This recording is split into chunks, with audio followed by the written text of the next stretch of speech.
Pessoal, é o seguinte, ó, 710 metros acima do nível do mar, Cristo Redentor, Morro do Corcovado, Rio de Janeiro. Isso aqui, ó, tudo que Jesus fez, sem Ele nada do que existe existiria.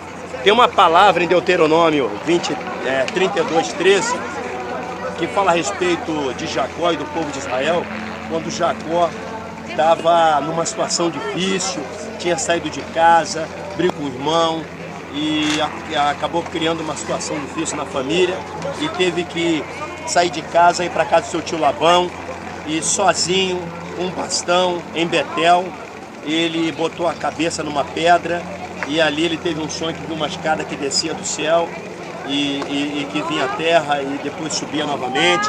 Ali Deus mostrando que iria ser com Jacó.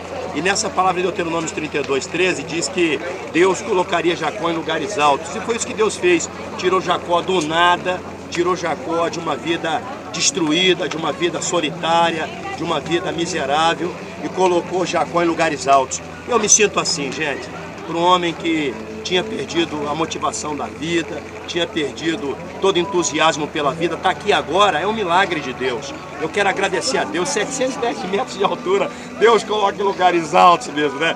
Isso aqui é simbólico, é claro que é o que Deus quer fazer pela nossa vida, nos colocar em lugares altos, encher o nosso coração de alegria, de esperança.